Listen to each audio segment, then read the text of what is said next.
शंकर भगवान को खुश करने का नया तरीका, बंद करिए जल और दूध चढ़ाना। भगवान के नाम का कर रहे हैं गलत इस्तेमाल और बना रहे हैं जनता को बेवकूफ़। दोस्तों, अभी हाल ही में भगवान के नाम को गलत इस्तेमाल करने का और एक बहुत ही गंदा और घटिया किस्सा सामने आया है।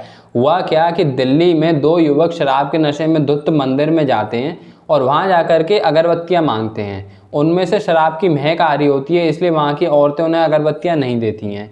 वे वहाँ से तो चले आते हैं, पर आते समय वो दिल्ली की लोधी कॉलोनी में एक 6 साल के बच्चे जिसका नाम धर्मेंद्र होता है उसका गला काट कर हत्या कर देते हैं और फिर वे उसकी बॉडी छिपा रहे होते हैं और अपने गंदे कपड़े छुपा रहे होते हैं। तभी उसके परिजन, उस बच्चे के परिजन वहाँ आ जाते हैं और उन दोनों क्रिमिनल्स को पकड़ लेते हैं। उस बच्चे को ढूंढते हुए वे लोग वहाँ आ रहे होते हैं।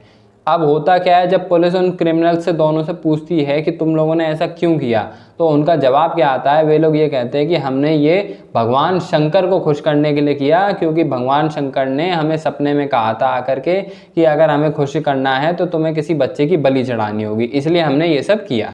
अब दोस्तों, मैं आपसे पूछता हूँ, आप लोग बताइए कि क्या ये सरेआम भगवान के नाम पे कत्लेआम है कि नहीं है? क्या भगवान आपसे ये कहेंगे आकर के कि आप किसी बच्चे की बलि चढ़ाइए तब मैं खुश होऊंगा? और अगर ऐसा है तो फिर तो भगवान से ज़्यादा बुरा इस दुनिया में कोई हुआ ही नहीं। फिर हम लोग क्यों भगवान पे भरोसा करते हैं, क्यों उन पे श्रद्धा रखते हैं? ऐसा तो होना ही नहीं चाहिए। हम लोगों को आस्था उन पे बिल्कुल ख़त्म कर देनी चाहिए।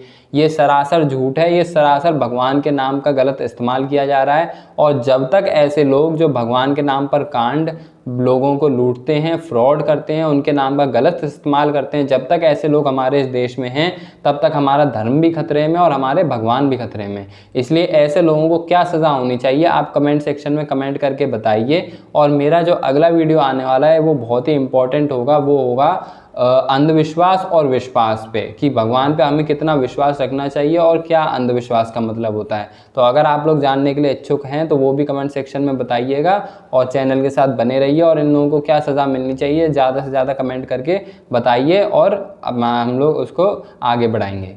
धन्यवाद।